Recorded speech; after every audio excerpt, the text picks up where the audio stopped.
And welcome, everyone. I want to thank everybody for taking the time today to come to this Waterways Technology webinar. Just before we start going through the management team and the presentation, I'd like to give a little bit of the lay of the land for those who are here watching this live. We are going to go through a presentation with the management, but like we had said as well, we're going to be having a live Q&A function after that presentation is finished. You can go over, if you look over, you'll see a chat function and you'll see a Q&A function. Please, in that chat function, we'd love to know where you're coming from. Please, whatever city, country, province, or state, we'd love to hear in that chat function. But right beside there is the Q&A. Right away or during the presentation or as it's going on, you can put your questions into there. And at the very end of the presentation, all of the management team will be back onto the screens. We're going to go through those one by one and make sure you get those answers live in real time. Now, just before we go over to the presentation, I'd like to introduce everyone who is here. We have Ohad Hager, you're the CEO and director. We have Ronnie Yagerman, director of WWT as well. We have Guy Nathanson, the CFO. We have Amir Alon, VP of Operations and Project Management. And then finally, we have John Paul, CEO of HDWWT, going through all the Canadian operations as well. So at this time, I'm going to be putting my microphone and camera off because you came here to hear from the executive team. I'll be passing over to yourself, Ohad. Looking forward to hearing and seeing your presentation. I'll come back in when we're going over everyone's questions afterwards in the Q&A function. Thank you. Thank you, everybody, to have the time to be with us here. For the beginning, I would say I'm from Israel, so my English is not the best you can imagine, but I feel enough comfortable to do this speech. For us, it's a very unique situation and opportunity to have all of you here and to tell a little more about what we just published, because in the last few weeks we published the result of the year 2020 and the first quarter of 2021. It's not a secret that 2020 was a very special year with a lot of problems that come from the COVID and that we cannot move, like international company, we cannot move in all over the world. And everybody knows that the world was like a struggle, was not easy. But even that, we do our mission and you can see it in the result. What is very nice and we feel very comfortable is that was finished. We feel that all the world began to work as usual, even more than what was in 18. So we find ourselves in the beginning of 21 with a lot of work, a lot of missions, a lot of projects, and we are very happy to be in this part of the year. If we take it in numbers, we achieved the first quarter of 2021 numbers that we didn't know before, and we are very happy to be increase our sales, and we get to have a nice EBITDA. The numbers will be in the presentation later. And I can just say that we are on the road and we feel that the quarter to come will be good like that, even more than that. So we feel very comfortable in this part of the year. As we have this opportunity to meet with a lot of people, and I want to speak a little more about what we are doing in the world. And my colleague Amir, that is here next to me, will give it more deeply for what we try to do in the world. Most of the farms all over the world are irrigated by flow. It's not a very, very efficient system of irrigation. So it's like a news, not a big news, but it's a news to come with irrigation by drip irrigation that we are taking from Israel and they're located in a lot of places in the world. That we are doing in the last 15 years. In the last time, we tried to take this character of doing good work in irrigation more precisely and to work with systems that are not throwing out water. We are staying with the same system, using the same water, and we are more efficient.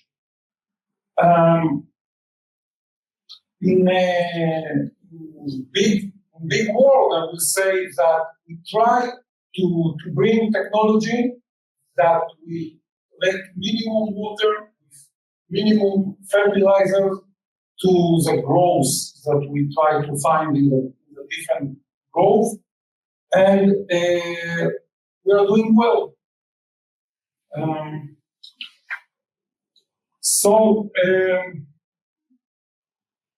I will give you a minute to go a little more to the details about what we are doing. Hello, everybody. Nice to have you on board. Let me give you just a short overview. Just continuing what Ohad was saying about the recycling of irrigation water in greenhouses. In this case, in cannabis greenhouse, medical cannabis. If in the past irrigation water was just wasted and thrown away, and had to be disposed or had to be used in some way, today technology enables us to recycle the same water with its fertilizer and nutrients. I'll go over the process really quick. This is, you can see where I'm starting from the end. This is the irrigation system. You can see all the drippers are auto-compensated, meaning each pot is getting exactly the same amount of water, and everything is on rolling benches. So the bench collects all the drainage water. All the drainage water goes below the bench into the drainage system.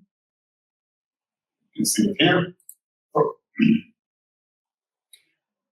And from the drainage system to a draining pit. From here, we have monitor the EC and pump it back to the pump station, to the irrigation room. That's it. In the irrigation room, everything, this used water is going into one of the tanks, and from this tank, going to an ultra filtration system. And just to say in one word, this ultra filtration by itself is a very innovative idea which uses medical dialysis cartridges, which they disinfect and reuse for ultrafiltration for agriculture. In this system, first of all, it's a lot cheaper than the normal RO, which is commonly used, the reverse osmosis, and it is enables us to clean out bacteria and viruses, but still to keep all the nutrients that we do need inside the water. From there, it goes into the treated water tank, and we have a mixing junction. Of course, everything operated by the PLC, which you can see there in the corner, correct?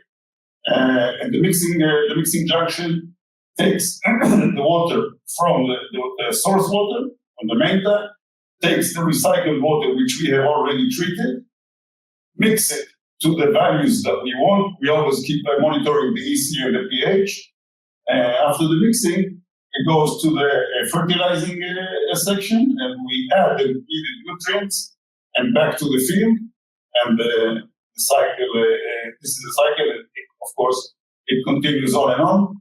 Everything hands-free, of course, everything 100% monitored by the controller, which keeps getting all the data, especially ECPH and other parameters also, and injects all the necessary quantities.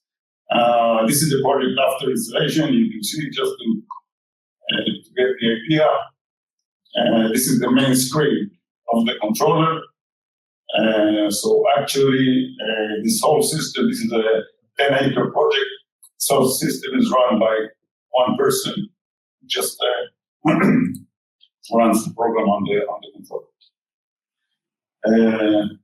That's it, Oli. Okay. Good afternoon, ladies and gentlemen. My name is Ronnie Yeagerman. First of all, as an executive team of Waterways, we really like to thank all of you for attending and taking the time to hear the story of Waterways. Let me start the presentation. The first thing I think we need to do is to show the disclaimer. That's what the regulation tells us to do, so here it is. And if we want to analyze what the company is, I think you can all relate to what Amir told us. We're trying to be one of the leaders in the world to really become a global leader in the irrigation business.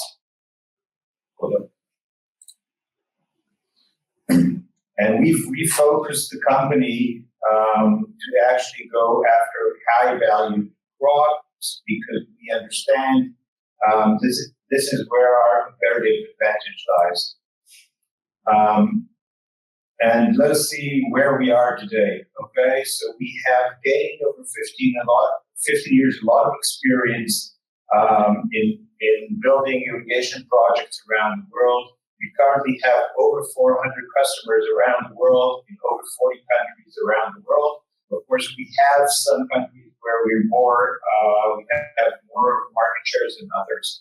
But if we want to go to where we are today, we've built in the last 6 months, I would say, a very strong momentum. We reached record sales of the company. This has never happened in Waterways history, of over $5.5 million Canadian dollars in a quarter.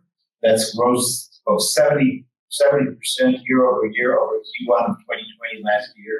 We reached a positive EBITDA of about 10%, 550,000 Canadian dollars. That's almost for a very small amount in Q1 of 2020. And we have had an order book of over 10.6 million Canadian dollars since the beginning of 2021. If you look a little bit at the company's history, Ohad has founded the company by himself as an entrepreneur in 2003, almost 18 years ago, and was really engaged into building a business that exports Israeli technology worldwide. In 2012, Amir joined him, and they started selling and designing irrigation projects around the world. And we took the company public on the Toronto Stock Exchange in March of 2019, 2 years and 2 months ago. And we raised altogether $5 million in 2 rounds and established the company as a Canadian public company. We did one of the strategic moves, I think, which has proved today to be one of the key growth factors of the group. And we acquired the assets of Ardent Growth, which was an irrigation distributor in South London, Ontario. We incorporated the business into the Waterways Group and established a presence in Canada. And John Paul, who's the CEO, will tell you a little bit about the wonderful and excellent achievements he's made after joining the Waterways Group. In February 2020, we did exactly the same move in China. We acquired the assets of our distributor and formed a Chinese subsidiary. Unfortunately, Corona held us back a little bit, but I can really say that as of the beginning of this year, this subsidiary has started in sales, has started bringing project into the group, and we'll see a constant rise in sales and growth in China. And just in February of 2021, we signed the largest contract and the largest project in the company's history, with a value of over $4 million in the Central Asian country of Uzbekistan. It's a cotton field irrigation project. I'll tell you a little bit about it in the presentation. And as I just mentioned, we finished Q1 of 2021 with record sales and record profits. And I think we can see that we'll have the same turnaround and the same sort of growth during the course of 2021. What do we want to achieve actually? We want to be a global provider of irrigation systems.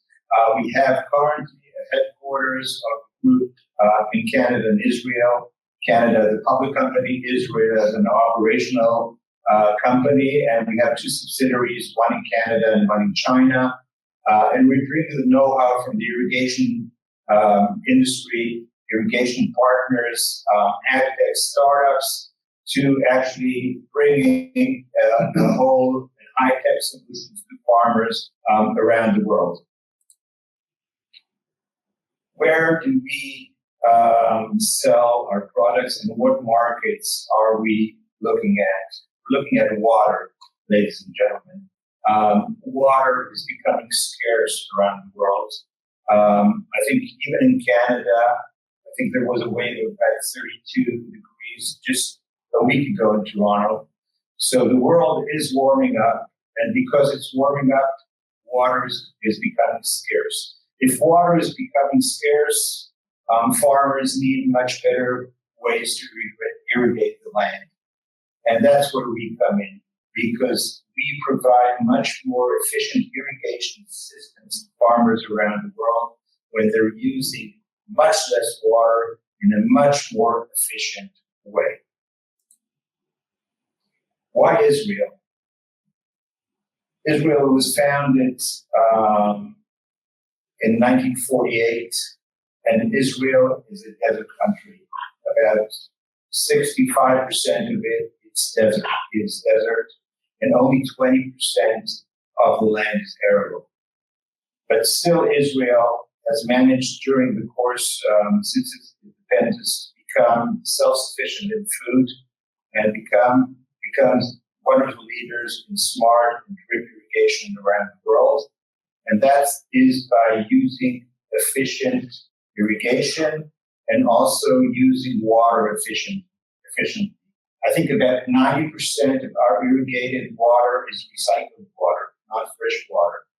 And about 80% of the water we drink today in Israel is desalinated water. So Israel has developed an ecosystem which includes very smart farmers and a lot of development in the country to provide smart irrigation, and we capitalize in waterways on that technology that was developed in Israel. We go just to financials. We were able to secure about $800 million in VC funding just for agri-tech alone in the last 4 years. If we look at our markets, the smart irrigation market share around the world out of the total irrigation market is about $2 billion a year. That sum is actually dominated as 70% by Israeli companies. So the leaders in the smart irrigation market are Israeli companies, and we project the market to be about $5 billion in the year 2027. And I said before, this is a growing market around the world. What we bring to the market is a lot of know-how, because I don't know if you watched Amir describing the irrigation system we put into Kronos, Israel. That's what we presented to you. And this know-how, vast know-how, which we gained in the last 15 years, it is what will drive the growth of the company.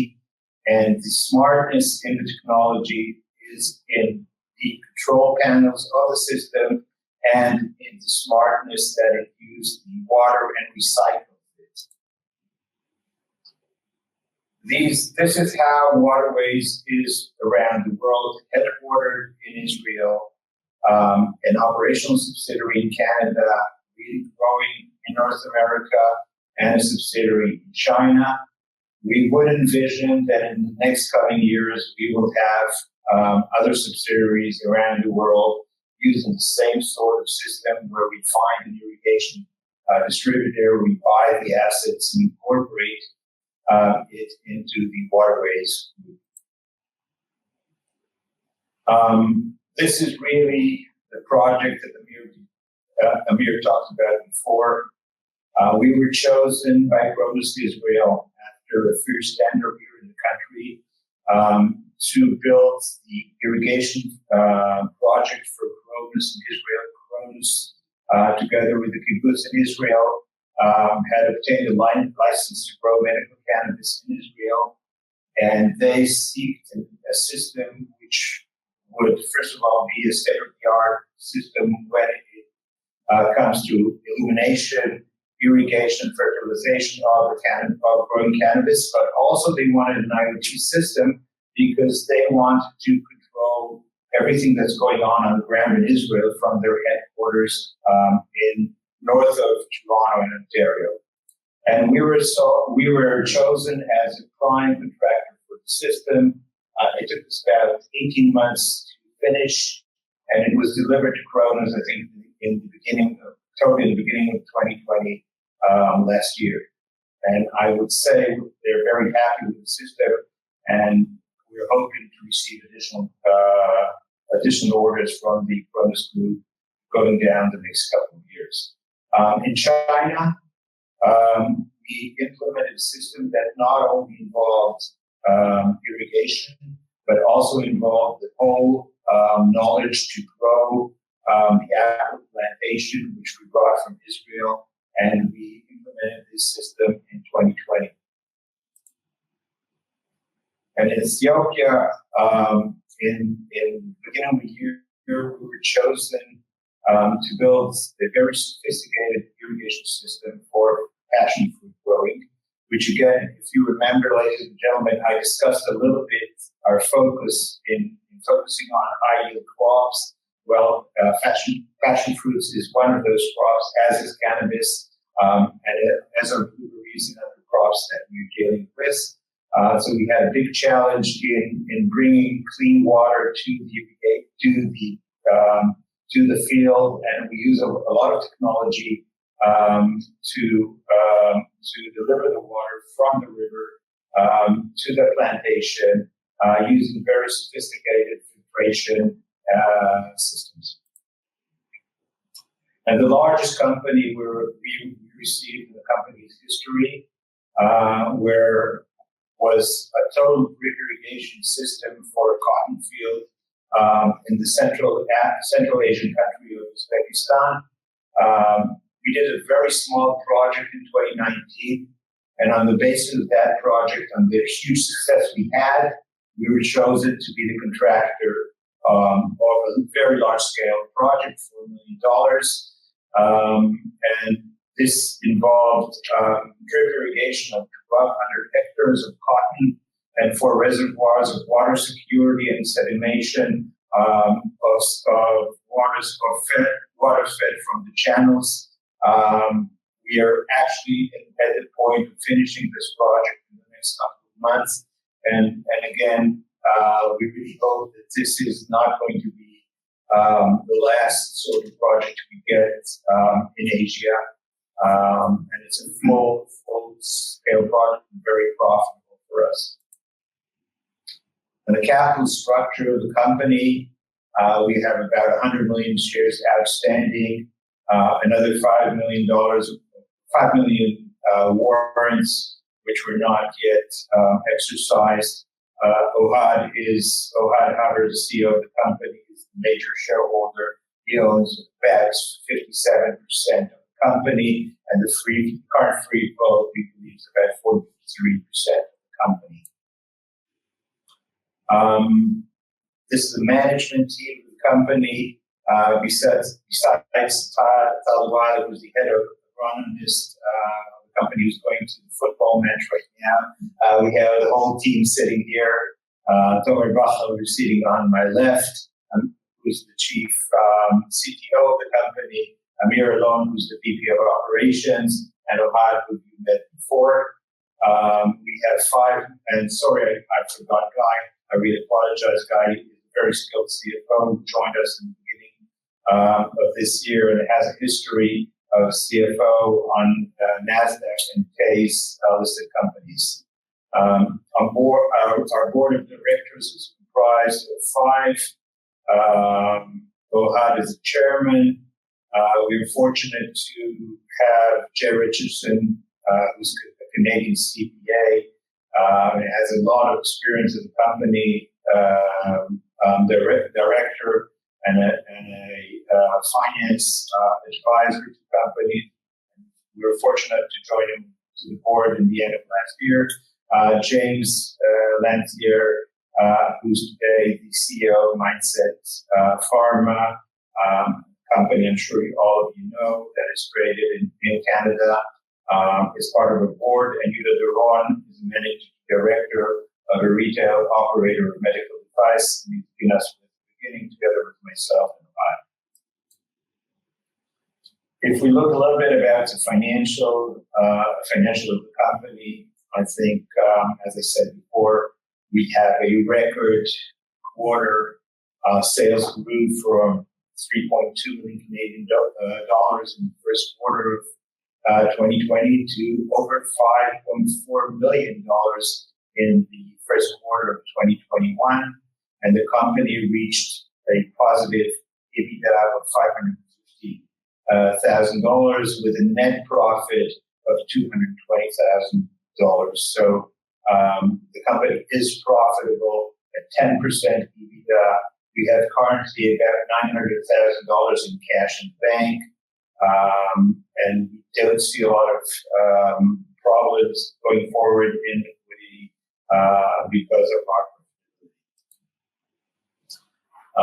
going back a little bit to 2020, which was a crisis year around the world, our sales were pretty flat from 12.7 to 12.7 million Canadian dollars. However, we were able to increase our gross profit from 12% to 14%, and we reduced the losses in the company from 3.4. Some of them in 2019 were not actually losses, but were part of the going public expenses to 1.5 million. But that's all over now, and the company is profitable, and we pretty much anticipate that we'll have a very good year in 2021. So thank you for the presentation. I want to pass the chair to John Paul, the very successful CEO of our Canadian operations, to tell us a little bit about what Canada means to waterways and how waterways is taking the lead in the Canadian and American markets. John?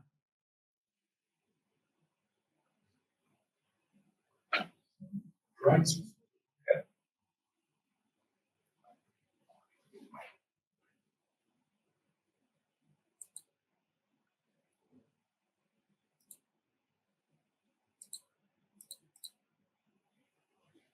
And I'll come on here just for a second in case John is having any issues having his video or audio come back on here, because I just want to thank you very much for the presentation, gentlemen. It's been fantastic. But also for all of the investors who are in the question area, we already have over a dozen questions that are in there that are all fantastic. You can tell if you look into the chat. I know you guys probably aren't watching this because you're paying attention to the presentation here. There's so many different people from all over the world. So I love seeing that. But I'm just going to try one more moment here to see if John's camera will come on and off. But what we may do as well, when we start with a few questions, John, if you could hear this at the moment, what I would just say is to come out of the program and back in, as sometimes technology can do some funny things here. But why don't we just jump into the first question from investors while John works on the camera there. So we'll jump right in here if that's okay with everyone here. The first question is from James. James asks, Waterways is projecting a lot of growth. I was surprised to see the filing that Ohad is planning to sell 1 million shares.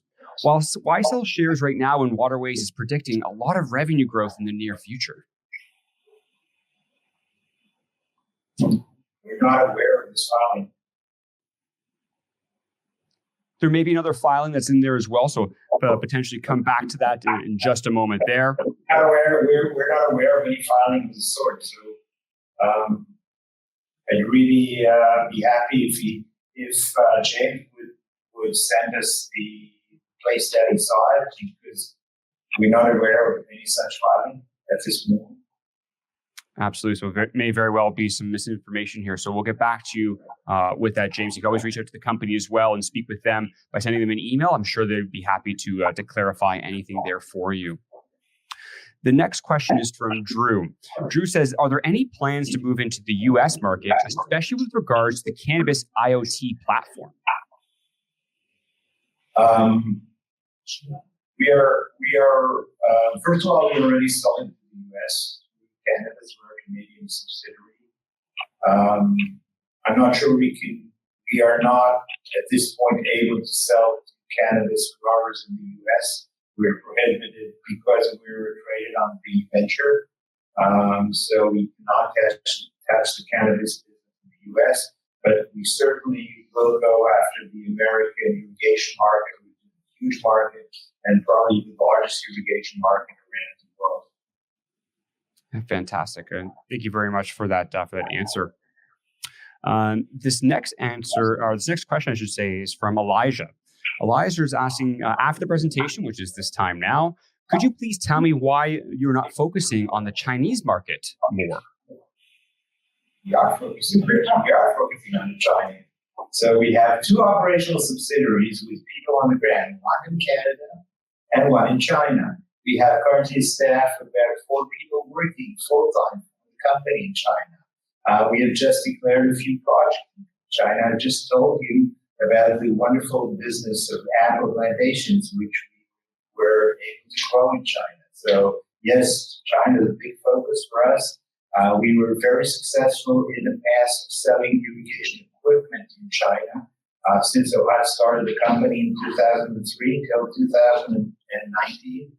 And we really changed the strategy in China because we wanted to bring the deep, profound know-how we have in irrigation project and sell them directly to Chinese farmer rather than using a distributor. So, and we're pretty unique at that. I don't know of a lot of Western companies who've actually established sales subsidiaries in China, especially not small. So we are very, very focused on the Chinese market. Absolutely. And once again, thank you for that answer there. The next question comes from Bob. Bob asks, how much do cannabis clients factor into your overall client base and do you have plans for expanding this? The cannabis business, I would say, let's say in Q1 was about 10% of our business. That is fluctuating. I think will be in the next couple of years that our business in cannabis will be anywhere between 5 to 10%. We have gained a lot of experience. We did 5 irrigation projects in the cannabis industry, all of them in Israel, a small one actually in Canada. And we will strive to go to the industry, but it's not going to be anytime, anywhere than more of 10% of our business. Thank you for that once again. This next question is coming from Tom. Tom asks, do you consider your irrigation technology to have a competitive advantage over your competitors? What are your key growth markets and drivers? That's an excellent question. All of our competitors, who are vastly Israeli companies, manufacture equipment. As they manufacture equipment, there's John. Can you hear me? Yeah. Hey, John. Hey. In a second, I'll answer your question. Okay, so most irrigation companies are selling equipment. By selling equipment, they're always bound to what they manufacture. Although when you put up an irrigation system, there are about 1,000 components. Nobody can can manufacture all of these I don't know what just went on. You're okay, John. So when they sell a product, they're bound to what they're manufacturing. We have a totally different approach. We're a solution company. So the only thing where we have to develop ourselves is the control of the system. This is the brains of the irrigation system that is developed by us. And we outsource all the other 999 components of an irrigation project. And that lets us be much more flexible, both in price and solution, than any of our competitors. A very detailed answer there. I appreciate it very, very much. And while you were answering that question, we're going to do a pause in the questions. We will come back to all these, of course, because we do have John, who's able to get that his camera and microphone up there. Technology always is the best of us at times. But John, welcome. I appreciate you coming on here. And I believe you wanted to speak a little bit to investors about the Canadian North American operations as well. So I'll hand it back over to yourself there. All right, Brandon, thank you so much. Sorry about the glitch.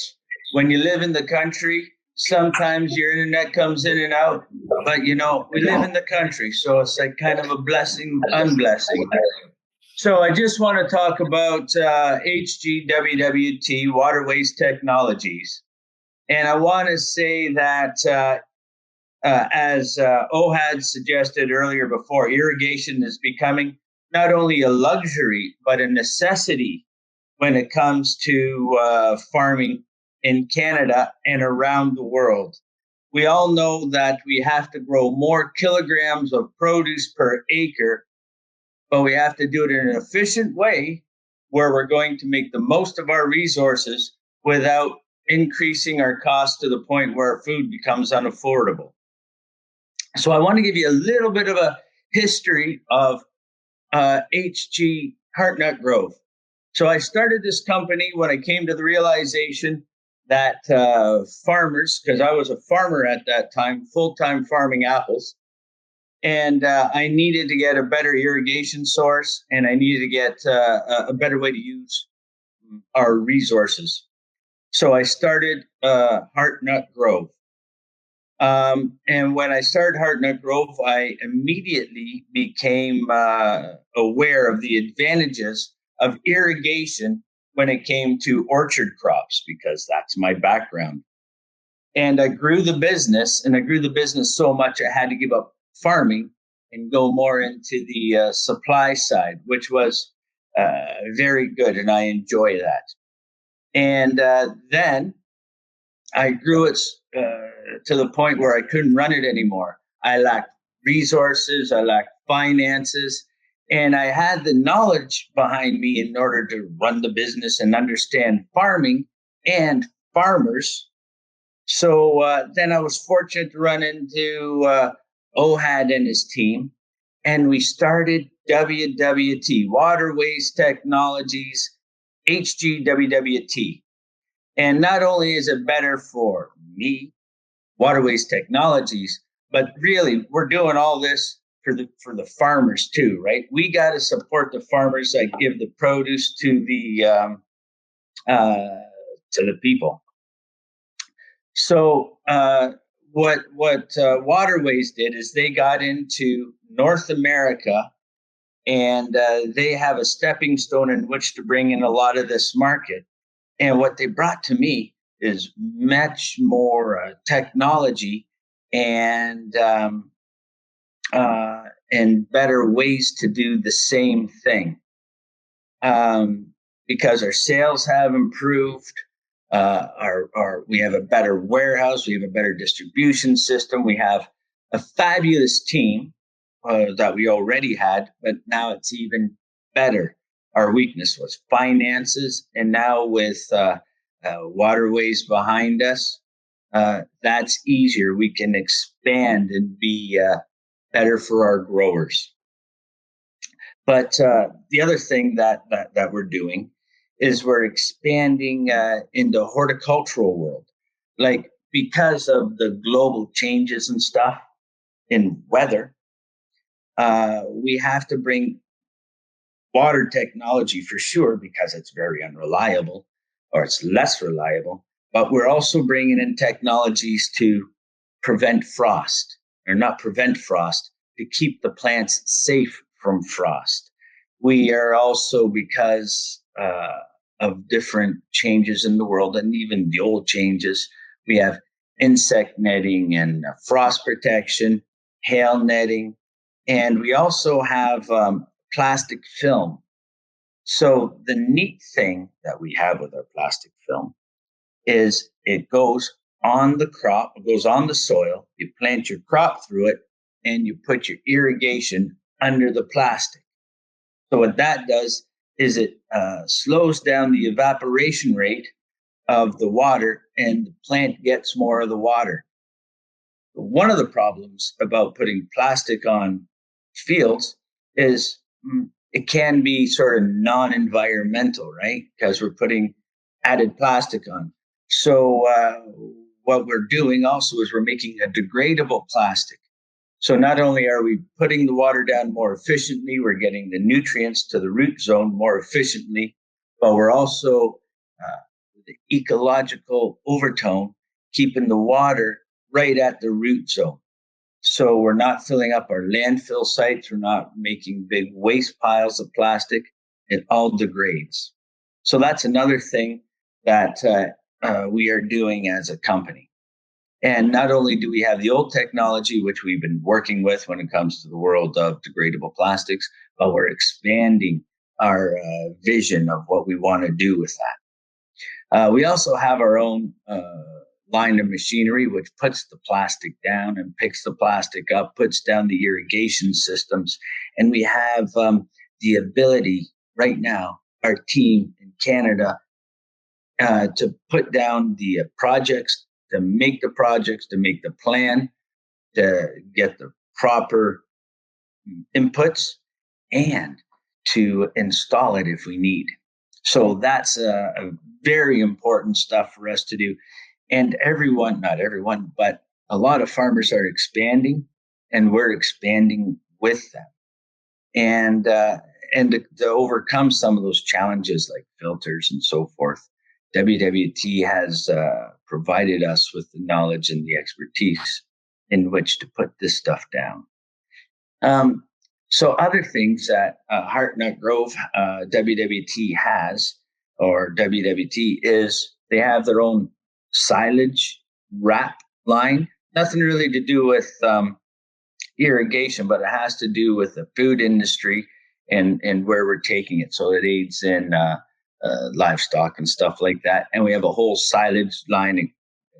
We have our own name of wrap, HGWWT Eco Wrap, but we also have twine and the other things that go along with it. And when it comes to the irrigation projects, as I said, we install, we design, we provide, and we're there for the farmers. The farmers really are our stronghold. And from there, we can expand and work our way up. So our presence in North America, not only Canada, but North America, is fairly strong. And we move irrigation projects into the States, but our degradable plastic line is also very strong into the States. And with the changing and unreliable weather patterns, we are able to work with farmers and ease their concerns. WWT addresses can help address environmental concerns with our degradable plastic, again, our program, and mitigating our footprint of plastics in the world. And in today's day and age, we have to be vigilant about how we're applying all this stuff. So in brief, WWT and Heart Nut Grove aid each other greatly when it comes to the market. And but I and we understand that our resources are finite, but our potential is exponential. So I think that sort of says what I want to say. And if you have any questions, just shoot. So Brandon, back to you, bud. Absolutely. I appreciate very much for that. And by all means, if you do have other questions that are going on, anything that just John just spoke about there, be more than welcome to throw those in. We'll get to them in just a moment, but we're going to continue with our questions here. Coming up with, I believe, I'm just going to find the place where we had stopped here for everyone. I believe we were starting next with Elijah, and they say, one more question. Do you guys have plans to expand services into other industries like mining or oil or gas? I believe you have some contracts with an Ethiopian gold mine. And for the executive team, I'll unmute your mics there so you can go ahead and answer that for yourselves there. We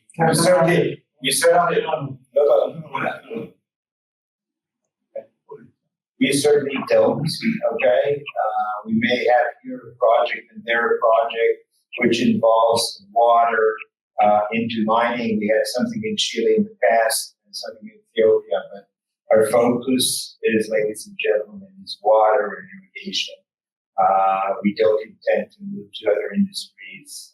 We seek to grow in this business. This is our core competence. This is what we understand. This is we get up and go to sleep with irrigation of crops. So the answer is really no. And appreciate that very much. This next question is coming from Daniel. Daniel asks, how does 5G infrastructure affect future sales for dataways or lot-enabled equipment? Go ahead. Go ahead and answer. Absolutely. Yes, it will be a complicated to answer that, because when we raise the money, we go to make some moves and development about how we can take irrigation to be more sophisticated. So we try to begin with the dataways, and we didn't achieve the point that we wanted to be. But parallel to that, we take the same knowledge that we have, the same people that we have, and we bring it inside to the little computer that Amir was presented in the beginning. So we are doing few effort to come with technology and know-how that we discover in our work. But sometimes you try to go more fast than the market, but the market runs faster than you. That was happened to us with dataways. We have the machinery, we have the know-how, but we have to say the truth, the market was running better than us. You can find this solution in other point of sales.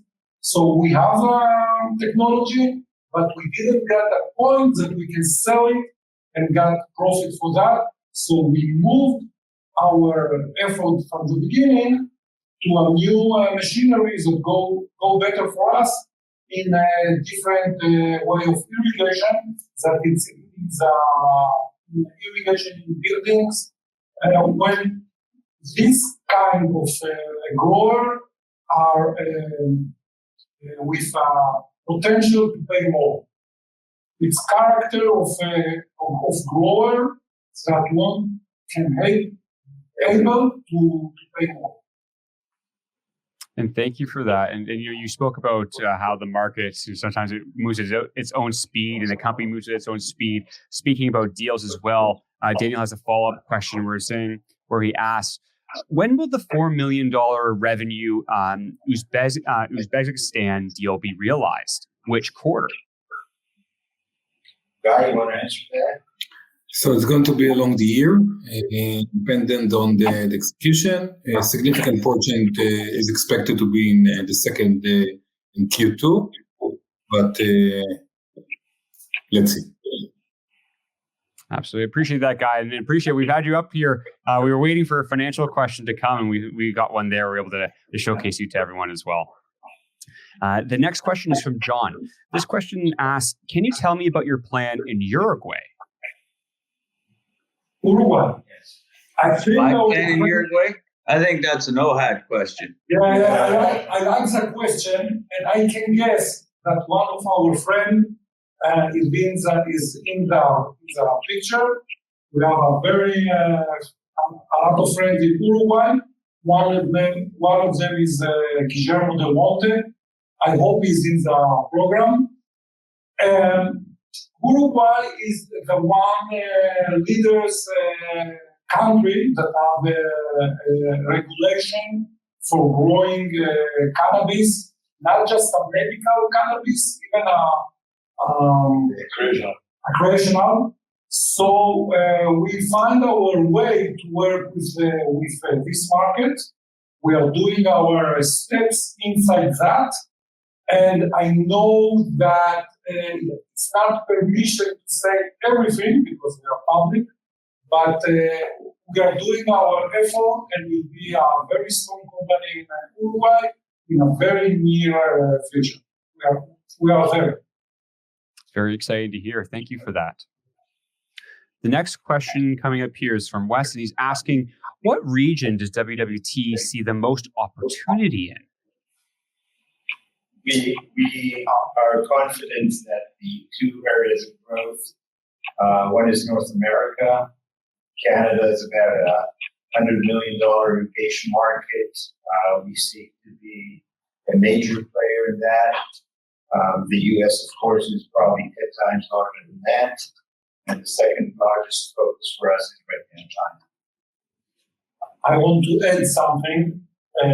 In the roadshow that we did in the past, I was saying, and I hope there is a lot of people seeing us in other countries, that you cannot be a very important irrigation company if you are not in the North of America. That was the reason that we are making so much effort to be there. We began the very nice activity that we have in Canada, and we expect to do more even in Canada and even in the North America.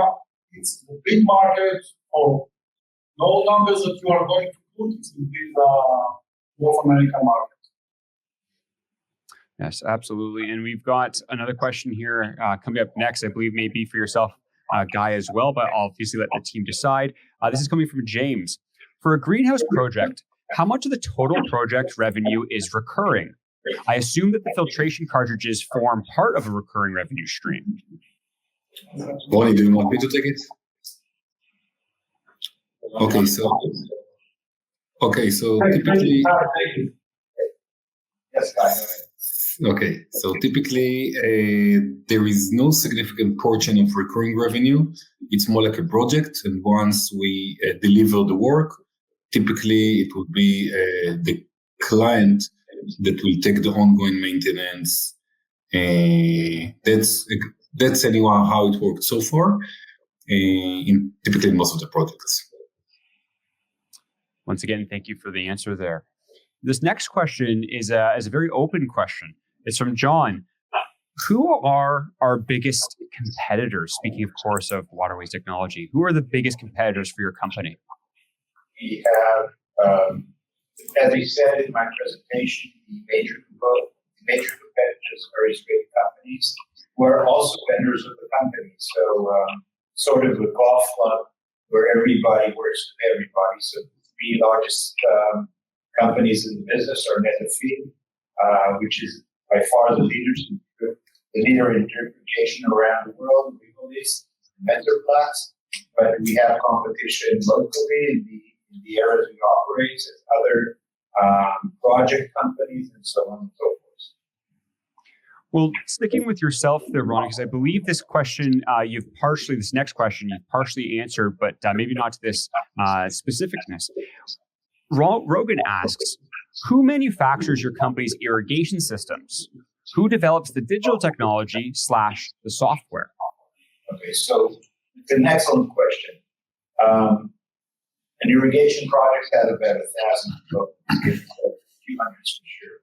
So we source components from many vendors when we put in an irrigation system. The control units and software is developed by our team of engineers or by contract by contrast, software houses who are overlooking the development. Thank you for that. Well, we've come to the last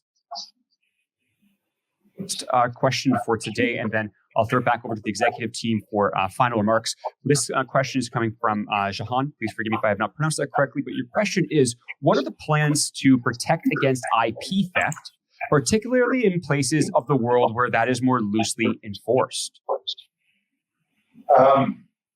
That is, in our business, that is, on one hand, is common. On the other hand, the protection of the IP is our vendors normally. So they protect their IP in sort of patents and very specific know-how. And, it's evidence. Israel is leading in irrigation. Chinese companies, Turkish companies have tried to copy, but really not very successful. Yes. Once again, thank you for that answer, and for all the investors in here as well, for all those amazing questions that came through. I appreciate that. As someone who's done these webinars for quite some time and working with other investors, I love seeing how active your investors are, Ronnie, and everyone on this call. Getting in here on a Wednesday morning or afternoon, evening, wherever you're tuning in from, and making sure you got your questions in there. And for the executive team, thank you very much for your time for answering them as well. But I'll throw it back to yourselves over in the executive boardroom over there for some closing remarks to your investors, and then I'll conclude our webinar for today. Give us closing remarks. I cannot say more than what we spoke on this large hour, but thank you, everybody. It was a very nice experience for us. It's the first time we are doing that, so we are going to do it more. Thank you, everybody, for the time to be available. Thank you, everybody. Bye-bye. Absolutely. Well, we're going to have about a 10-second countdown while this webinar closes here. Once again, everyone, thank you very much. And to the team, honestly, I appreciate everyone making your time here for investors as well. Have a great afternoon, Thank you. morning, or evening, everyone. Thank you.